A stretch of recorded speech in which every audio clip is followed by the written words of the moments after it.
Down with the man. UAW has been going hard. 45,000 UAW union members have been protesting against the big three. That's Ford, GM, and Chrysler. They want increased wages, 32-hour work week, cost of living coverage, and job security to pay the healthcare costs of retirees and those striking, basically uplifting them as workers. And that's why we have these protests, to realize the importance of these workers. You may have seen some other large-scale protests going on in America recently about certain groups, and we've had them going in Wisconsin, Walgreens, teacher collective bargaining protests in the recent past, which did not work out so well for them, unfortunately. But this is a big win for auto workers. It's huge, and you don't always see these protests going well, but this is a success. Even if all the demands are not being met, combining all of the new benefits together, you have about 20 to 40% increase. And it's real exciting for those of us who have put in serious time into manual labor, service labor, into the working class, going to work, doing the work, not standing on anyone else or needing somebody else as a stepping stone to go day by day and earn our wages legitimately. So it's a very big win for these people. I'm really excited for them. So congratulations. Anyone that's anti-union is 100% a terrible person.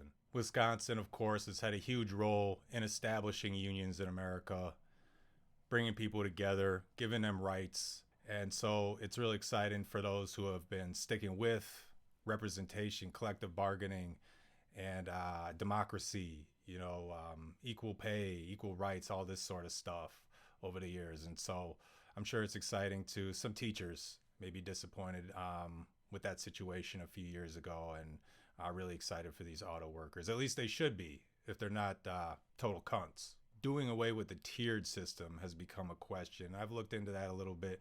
I'm not going to pretend like I'm an expert on it. I don't work in the field, but my impression is that you don't want to limit the chances of somebody who's just starting, but you also don't want to completely dismiss someone who's been there for a while and the amount of work that they put in.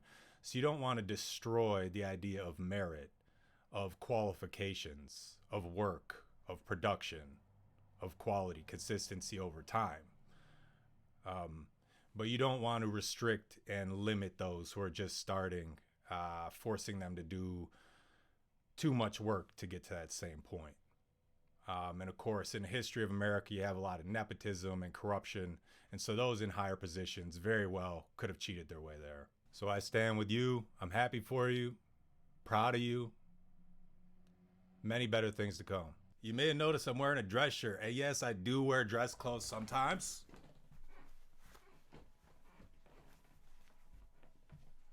Look, I'm an office worker.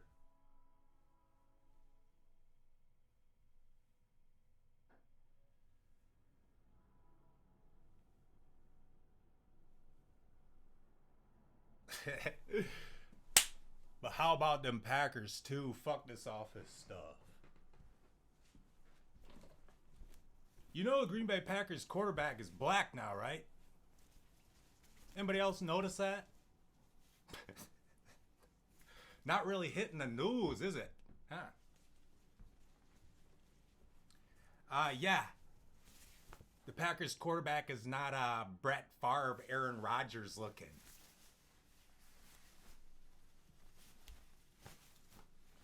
He's got some style. He's got some grace. And so, of course, had to show love at the very start of the season.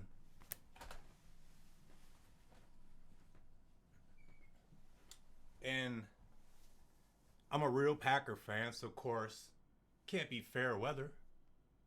We have the most variant weather in the world, right? Or in America, at least. I'm telling you, in Wisconsin. I'm used to it. The changing climates, the ups and downs. A real cheesehead knows how to take it. A real cheesehead is strong, has heart, has pride, and wisdom. They remember. So, just like myself, I'm sticking with the Packers strong. And I know we're having some strong. He's a new quarterback. Give him some room to grow. He's got to get those throws, get him out of his system. But he has the confidence and he can run. Doesn't have those slow ass Aaron Rodgers legs. Brett Favre, don't even get me started. But he's definitely got the arm. He can hit his targets. He's just hitting their feet sometimes and, overthrowing them. But, the more he gets used to the team, we got the quickness. We got the backs. They just really got to open up some space for him sometimes and, just do that back and forth of a quality offense, sort of playing off of each other. It's putting a lot of the onus on Jordan Love right now to just figure things out.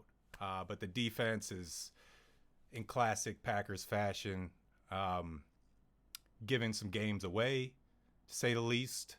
The special teams is arguably the reason why we've lost a couple of these Super Bowl chances in the recent years. So we're going to have to get those field goals figured out. And we're going to have to start tackling people on, like the 20-yard line, 30-yard line more, just like get consistent with that kind of shit. But,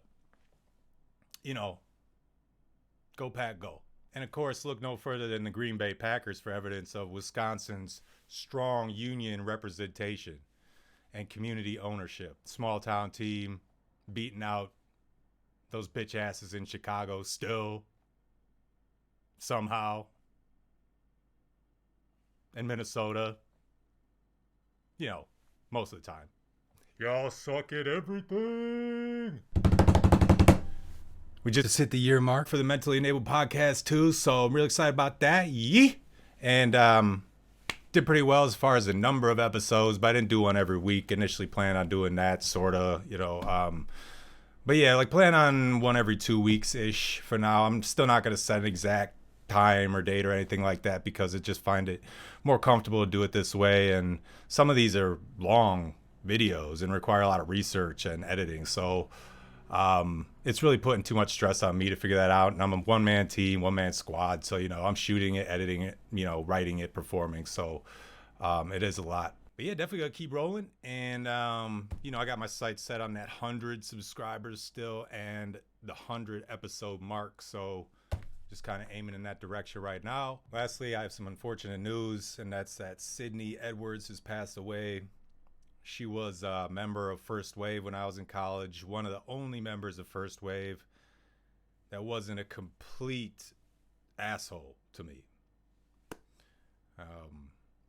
I met her in the summer of 2008 when I was dating my ex, Megan Diaz. They were roommates at, was it Liz Waters or one of the Lakeshore dorms, because part of the People program, First Wave program, you got to stay in dorms in downtown Madison the summer leading up to college. So that's where they were at. I was just going to see my girlfriend. I met Sydney.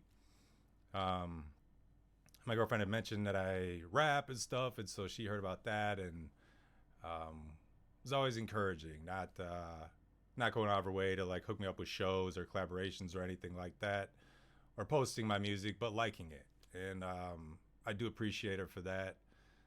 She liked my last Mentally Enabled episode before she went, and I love her for that. But all I can say is kind words based on my interactions with her.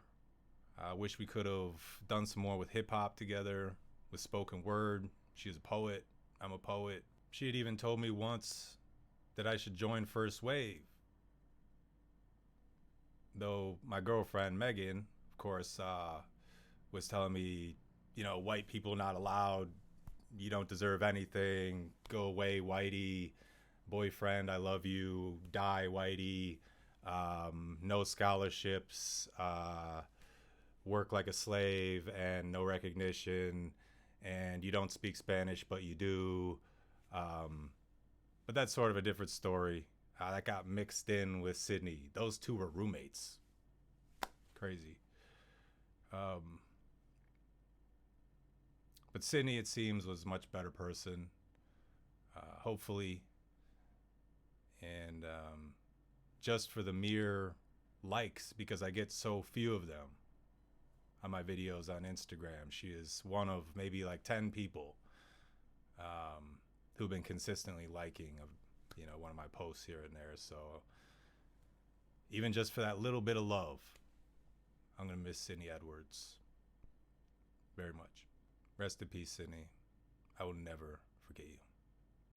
The first thing I ever had was a mama. Before I had a name or a loud voice or this scar on my leg from standing up on the school bus, even though Nate told me not to, I had a Monica Jean. And she was 5'8", or so she told people. And she was a whole lot of somebody. And I guess I became somebody inside her body, so I guess I am too.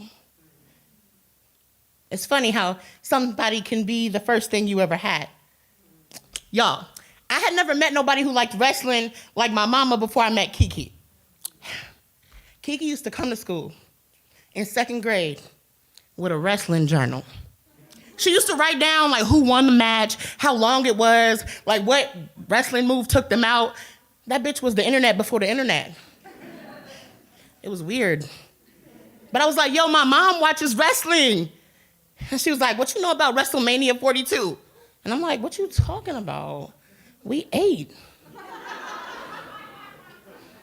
But my mom had boxes and boxes of wrestling DVDs. People used to be like, I know Monica gonna watch them, so here.